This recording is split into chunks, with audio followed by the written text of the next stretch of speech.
सबसे बड़ी डेट वाली कंपनी कौन सी है? कुछ ऐसा खास तो अभी एज ऑफ नाउ तो नहीं लग रहा। 89% तो भाई आप यहीं से निकाल कर लेके जा रहे हो, तो मेजर फोकस वही है, पता चलेगा कि हमें अप्लाई या फिर करना या फिर नहीं करना।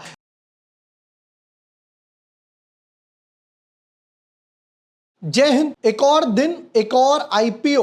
लक्ष्मी चिट फंड नहीं, लक्ष्मी इंडिया फाइनेंस का एक आईपीओ आया है कि भाई देखना, ये है बहुत टाइम बाद फाइनेंस, स्मॉल फाइनेंस एनबीएफसीज का एक आईपीओ आया है।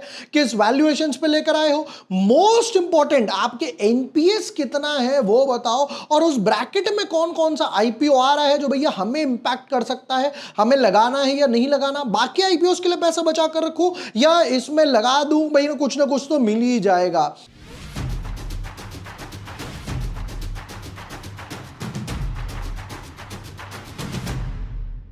Hi everyone, my name is Vibhor Vashne. I am a SEBI registered research analyst.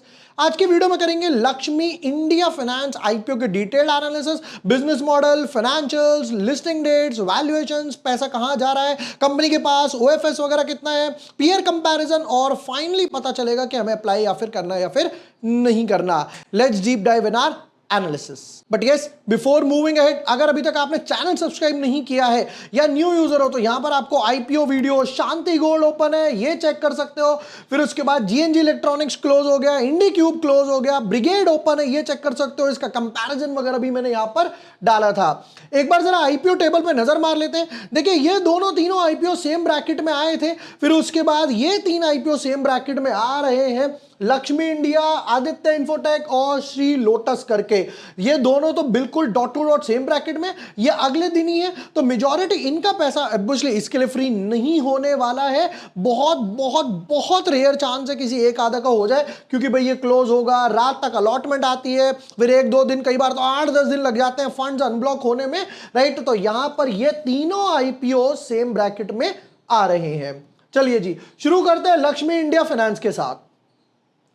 Incorporated in 1996, Lakshmi India finance engaged in the business of NBFCs. NBFCs वो होते हैं जो आपको लोन देंगे बट आपसे डिपॉजिट नहीं लेंगे, पीछे से पैसा उठाते हैं छोटे छोटे बॉन्ड्स वगैरह के थ्रू, डिबेंचर्स वगैरह के थ्रू, बट बैंकिंग वाला काम नहीं है। जैसे आप एचडीएफसी में जाओ, एसबीआई में जाओ, अपना डिपॉजिट कर दो, जब मन करे निकाल लो, वो कहते भैया हमारे पास वो वाला काम नहीं है।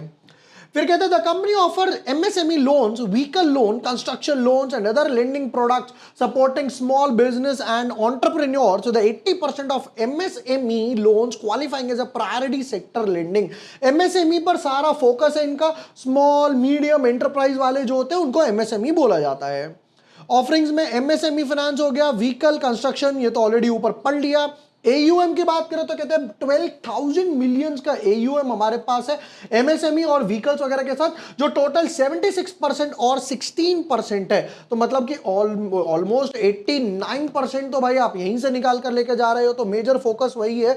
व्हीकल वालों के साथ क्या है ना, जैसे कार लोन हो गया, ऑटो लोन हो गया, रिक्शा वाला वगैरह हो गया, तो ये छोटी छोटी ईएमआई देते रहते हैं, डिफॉल्ट होने के चांसेस कम है। भैया डिफॉल्ट करेगा, एक ईएमआई गई, दूसरी ईएमआई गई, तीसरी ईएमआई गई, अब भैया इसको क्या काम करो, ग्रॉस एनपीएस में डालना शुरू करो और इसका व्हीकल उठाकर ही लेकर आ जाओ, ये इनकी प्रायोरिटी वगैरह रहती है। कस्टमर बेस बता रखा है, ब्रांच नेटवर्क्स बता रखे हैं, the companies branches across Rajasthan, Gujarat, Madhya Pradesh, Chhattisgarh वगैरह हो गया, यानी कि वेस्ट की तरफ थोड़ा सा ज्यादा फोकस वगैरह है, और ईस्ट साइड नहीं है, नॉर्थ साइड नहीं है, साउथ साइड थोड़ा बहुत ही है। 8 पब्लिक सेक्टर बैंक्स के साथ टाई अप है, 10 प्राइवेट बैंक्स वगैरह के साथ है, 7 स्मॉल बैंक्स है और 22 एनबीएफसी वगैरह के साथ टाई अप वगैरह कर रखा है। चलिए देख के तो एनबीएफसी जैसा ही लग रहा है, कुछ ऐसा खास तो अभी एज ऑफ नाउ तो नहीं लग रहा। कुछ इंपॉर्टेंट डेट्स पे नजर मारते हैं जरा। आईपीओ ओपन होगा 29 को, 3 दिन तक आईपीओ रहेगा, 31 तक अलॉटमेंट आएगी 1 तारीख को, फिर उसके बाद सैटरडे संडे आ गया तो रिफंड्स आएंगे मंडे को 4 अगस्त को, और 5 अगस्त को ये यहां पर लिस्ट होने वाला है। अब डेट देखना क्यों इंपॉर्टेंट है, देखिए 29, 31, पहले जरा इसको समझते हैं आगे बढ़ने से पहले। देखिए 29, 31, 29, 31 तो दो तो ये क्लैश हो ही गए। श्री लोटस 1 तारीख को, तो ये भी तीनों क्लैश हो गए। बट उससे पीछे आते हैं जरा, अब ये शांति गोल्ड 29 को क्लोज होगा, जब ये क्लोज होगा तो ये ओपन होगा। कुछ 1% चांसेस है कि एक बारी को इसके फंड्स इसके लिए फ्री नहीं होंगे। क्यों? 30th को यहां पर अलॉटमेंट आएगी, 31st को ये बोल रहे हैं कि शेयर्स आएंगे और अनब्लॉक होगा। अब 31st की रात को आ गए, मॉर्निंग तक आ गए तो आप इन दो में यूज कर पाओगे शांति गोल्ड के फंड्स, बट अगर नहीं आए तो फंड्स भी ब्लॉक हो गए। यहां पर हालांकि आप इंडिक्यूब का पैसा यूज कर पाओगे, जीएनजी का पैसा यूज कर पाओगे, ब्रिगेड के चांसेस हैं ब्रिगेड का भी पैसा यूज कर पाओगे। तो इनडायरेक्टली ये 3-4 आईपीओ समझ लो एक ब्रैकेट में आ रहे हैं। ये तीन तो 90% है, एक बारी को शांति गोल्ड के फंड फ्री नहीं हुए तो यहां पर प्रॉब्लम आने वाली है। अगर आप चाहते हो कि मैं अगेन जैसे मैंने उन तीनों का दोनों का कंपैरिजन बनाया था, मैं वापस से इन दोनों तीनों का एक कंपैरिजन वीडियो बनाऊं तो कमेंट सेक्शन में लिखिए कंपैरिजन, और मैं फाइनली एक और आपको एक और कंपैरिजन वीडियो बनाकर देने वाला हूं। एक लॉट का पैसा है तो किस में लगाना, 2 लॉट का पैसा है तो किस में लगाए, 3 लॉट का 4 लॉट का एचएनआई कैटेगरी का पैसा है तो किसमें लगाए। कमेंट सेक्शन में आपको लिखना है कंपैरिजन। वापस आते हैं, जरा देखते हैं भाई इनका क्या प्राइस बैंड टेंटेटिव वगैरह किस पर लेकर आए हो। फेस वैल्यू है 5 रुपए, ऑलरेडी स्प्लिट है, कोई प्रॉब्लम नहीं है। इशू साइज 150 टू 158 हमारे लिए ये मैटर करता है। 94 शेयर्स का इन्होंने एक बंडल रखा है। अब कहते हैं भैया इशू साइज है 254 करोड़, 254 करोड़ के आसपास का एक इशू साइज है। फ्रेश इशू में कहते हैं जी 165 करोड़ का फ्रेश इशू है, जिसमें ये बोलते हैं कि 65% के आसपास जो है वो पैसा कंपनी के पास जाएगा और ऑलमोस्ट 35% पैसा जो है वो ओएफएस है। एक बैलेंस टू न्यूट्रल सिचुएशन है। हाईली पॉजिटिव तो मैं इसको नहीं बोलूंगा, हाईली पॉजिटिव थी वो इंडिक्यूब में थी, जीएनजी वगैरह में थी, इसमें नहीं है। नेक्स्ट पार्ट की बात करते हैं, केओआईबी 50%, रिटेल वाले 35, एचएनआई 15। तो हम लगाएंगे अगर रिटेल में, क्योंकि वहां पर कोटा ज्यादा है। रिटेल की बात करें, कहते हैं एक लॉट 14,852 रुपीज का और 2 लाख से नीचे एप्लीकेशन है तो 13 लॉट्स, उसके ऊपर आपको कैटेगरी स्विच करनी पड़ेगी, स्मॉल एचएनआई या बिग एचएनआई में। चलिए नेक्स्ट पार्ट पर कहते हैं दीपक बेद एंड फैमिली 89% होल्ड कर रहे हैं। ऑलराइट, अच्छा एम्प्लॉय कोटा भी इन्होंने दिया है, बढ़िया बात है। बताओ भाई कितना पैसा कमाया, कितना पैसा गंवाया, और जो मोस्ट इंपॉर्टेंट है कि भाई कितने एनपीएस खड़े करें। फुल ईयर बढ़िया है। बताओ कितने एसेट्स है, 778 के एसेट्स हो गए, 984 के एसेट्स हो गए और ऑलमोस्ट डबल हो गया, यहां से 1400 करोड़ के आसपास एसेट्स हो गए। रेवेन्यू की बात करें 130 करोड़, एक 15-20% जंप आया, 175 करोड़ और उसके बाद 248 करोड़। तो रेवेन्यू में भी एक अच्छा ग्रोथ है, एसेट्स भी डबल हुए, ऑलमोस्ट रेवेन्यू भी डबल हुआ। क्या प्रॉफिट डबल हुआ? 130 करोड़ में 15 करोड़ के आसपास का 16 करोड़ का प्रॉफिट है तो ऑलमोस्ट हो गया 12% का पैट मार्जिन। 175 करोड़ पे 22 करोड़ के आसपास का प्रॉफिट हो गया, अगेन 12-13% का पैट मार्जिन। और अब की बार मार्जिन बढ़ गए तो ये मार्जिन हो गए 15% के आसपास, ये बहुत अच्छा लगा। रेवेन्यू डबल नहीं हुई, प्रॉफिट आफ्टर टैक्स डबल हो गया। क्यों? क्योंकि कुछ खर्चे फिक्स्ड एक्सपेंसेस में रहते हैं भैया। रेंट चाहे सेल्स हो ना हो, 1000 करोड़ की हो, 500 करोड़ की हो, रेंट तो जाएगा ही जाएगा, सैलरीज तो जाएंगी ही जाएंगी, बिजली का बिल तो आएगा ही आएगा, ऑडिटिंग चार्जेस आएंगे ही आएंगे। तो कुछ चार्जेस ऐसे रहते हैं जो भैया आएंगे ही आएंगे, हो या फिर ना हो। बोरोइंग्स की तरफ देखने का फायदा नहीं है, पीछे से पैसा उठाओगे तो आप दोगे ही दोगे। देखिए आप कभी भी, जैसे एचडीबी का भी जब मैं आईपीओ का एनालिसिस कर रहा था तब भी मैंने कहा था कि आपको हमेशा क्या फोकस करना है, बोरोइंग्स की जगह आपको एनपीएस पर फोकस करना है, that is non performing assets. Non performing assets क्या होता है? जो पैसा गया एज अ लोन वापस नहीं आया, कंपनी रियलाइज कर चुकी है कि ये निकम्मा बंदा है, ये लोन वापस नहीं देगा, वो चीज को बोला जाता है एनपीएस। हम चलते हैं भैया इसके आरएचपी पर। जैसे कि मैंने आपको इंडिक्यूब के टाइम भी बताया था, 2-4-5 मिनट लगाकर आरएचपी पे फोकस कर लिया कीजिए, आप अपना हार्ड अर्न्ड मनी लगा रहे हैं। एनपीएस की तरफ नजर मारते हैं, थोड़ा सा जूम इन करूंगा तो समझ आएगा। पहला कॉलम है net NPAs to advance, percentage में लिखा हुआ है, फिर बाकी अमाउंट्स वगैरह में लिखा हुआ है, movement of NPS, net NPS और प्रोविजन वगैरह। तो पहले था ये 0.32, बढ़ के हो गया 0.33, बढ़ के हो गया 0.48, नेगेटिव पॉइंट है। क्यों? एनपीएस कम होने चाहिए, यहां पर बढ़ रहे हैं। फिर ये opening balance, addition during change in year, reduction during the year, यानी रिकवर कितना हुआ। सोल्ड टू एआरसीज, एआरसीज होते हैं कि भैया जो कहते हैं हम आपका एनपीए रिकवर करके देंगे, आप हमें बेच दो, वसूली वाले जिसे कहते हैं, राइट, ये वो हैं। तो यहां पर क्लोजिंग बैलेंस की बात करूं 33 करोड़, 59 करोड़ और 121 करोड़ के आसपास का है। या फिर अगर मैं ओवरऑल एडिशन भी देखता हूं ड्यूरिंग द ईयर, यानी कि ये वाला कॉलम, तो ये कहते हैं जी 27 करोड़, 68 करोड़ और 113 करोड़। तो ये इस वजह से एनपीएस बड़े हैं जो कि थोड़ा सा नेगेटिव है।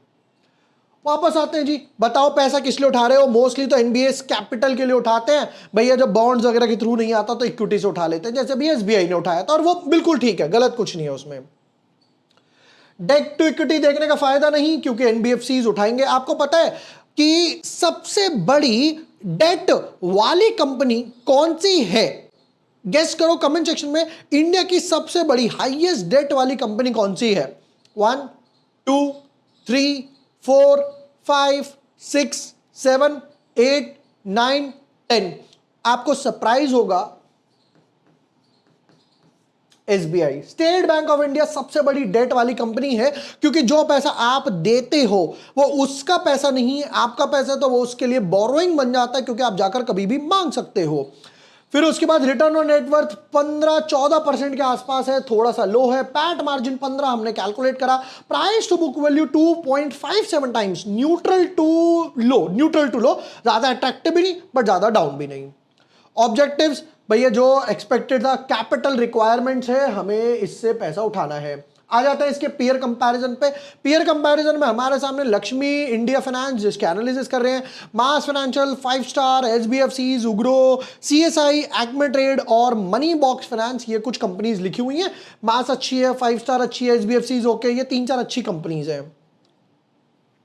ईपीएस की बात करें तो इसका है 8, उसके नीचे 3, उसके नीचे 8 और उसके नीचे 0। बाकी मास का ऊपर है, 5 स्टार का ऊपर है, युग्रो का भी ऊपर है और सीएसएल का भी ऊपर है, यानी तीसरे चौथे नंबर पर कहीं लाए करता है। पी रेशियो की बात करें तो इनका है 17, इससे ऊपर देखा जाए पी रेशियो 20, 34, 476, ये तो आखिरी वाली है, बिल्कुल बेकार कंपनी है, इसको तो मैं हटा ही रहा हूं, डिस्कस करने का फायदा नहीं है। इससे पीयर कंपैरिजन में 16, सेम रेशियो में 2 कंपनी है जो इससे नीचे है। रिटर्न ऑन नेटवर्थ वहां पर था 15, 14, 11, 14, 10, सिर्फ एक कंपनी का ये 5 स्टार का इससे ऊपर है, बाकी सबका नीचे है। और प्राइस टू बुक वैल्यू देखिए आप जरा, इसका है 2.5, 2, 3, 3, 0, 1, 0 और ये तो बेकार कंपनी है। तो 2 कंपनीज का ही इससे ऊपर है, यानी कि ये अपने पीयर कंपैरिजन के वैल्यूएशंस के हिसाब से ही लेकर आए हैं। ज्यादा ओवर वैल्यूड भी नहीं लेकर आए बट ज्यादा अंडर वैल्यूड भी नहीं लेकर आए, तो कोई खासा डिफरेंस एज ऑफ नाउ नजर नहीं आ रहा। चलिए जी, फाइनल वर्डिक्ट, ईपीएस हम लोगों ने देख लिया 8, उसके बाद 7 हो जाएगा, पी रेशियो 18, उसके बाद 22, थोड़ा सा हाई है वैसे पी रेशियो। चलो फाइनल वर्डिक्ट पर आते हैं। सेक्टर अच्छा है, मेजॉरिटी पैसा आपका लोन जो आ रहा है एमएसएमई से आ रहा है, व्हीकल वालों से आ रहा है, अच्छा है, लोग भैया व्हीकल वगैरह खरीद रहे हैं, अच्छी बात है। प्रॉब्लम कहां आई? प्रॉब्लम आई सबसे पहली 65-35 का रेशियो, जब थोड़ा सा डिसबैलेंस लगा मुझे। छोटा सा आईपीओ है, उसमें भी 35 आपके पास जा रहा है, यानी कि ऑफर फॉर सेल पर जा रहा है। मोस्ट इंपॉर्टेंट, एनपीएस बढ़ गए, नंबर्स में भी बढ़ा, परसेंटेज में भी बढ़ा, वो थोड़ा सा ट्रिगर करके गया मुझे। ओवर सब्सक्रिप्शन, लिस्टिंग इन की बात करूं तो देखिए, क्योंकि छोटा सा आईपीओ है तो उस हिसाब से मैं जो ओवर सब्सक्रिप्शन एक्सपेक्ट करूंगा वो रहेगा 25 टाइम्स के हिसाब से। मोस्टली क्यूआईबीज और एचएनआई आएंगे, जो लॉन्ग टर्म वाले होते हैं ना, वो यहां पर आएंगे। छोटी सी कंपनी है, अभी अभी खरीद लो, 2 के प्राइस टू बुक वैल्यू पर मिल रही है। लिस्टिंग गेन की बात करें तो 5 से 10% के आसपास लिस्टिंग गेन होने वाले हैं, क्योंकि उस टाइम पर फंड्स ब्लॉक होंगे। बाकी 3 आईपीओ वगैरह भी आ रहे हैं भैया, लोटस वाला आ रहा है, उसके ऊपर मेजर फोकस वगैरह नजर आ रहा है, इन्फोटेक वगैरह आ रहा है तो उस पर नजर आ रहा है, जिसकी वजह से यहां पर थोड़े से लिस्टिंग गेन हो सकता है, हिट वगैरह कर जाए। और यस, मार्केट कंडीशंस भी थोड़ी सी टर्मोइल नजर आ रही है। ये तो यहां पर लक्ष्मी फाइनेंस आईपीओ का एनालिसिस। अगर आप चाहते हैं कि मैं तीनों आईपीओ का एक कंपैरिजन करूं, जिनकी सेल्स, एनबीएफसी, सेक्टर्स, वैल्यूएशंस वगैरह के कंपैरिजन में, और बताऊं कि 1 लॉट वाले 2 लॉट वाले कहां लगाए, तो कमेंट सेक्शन में कंपेयर लिखिए, कंपैरिजन, और मैं आपको बनाकर देने वाला हूं एक बढ़िया सा वीडियो पसंद आया हो, share with your friends, like and subscribe. Thank you for watching the video, lots of love.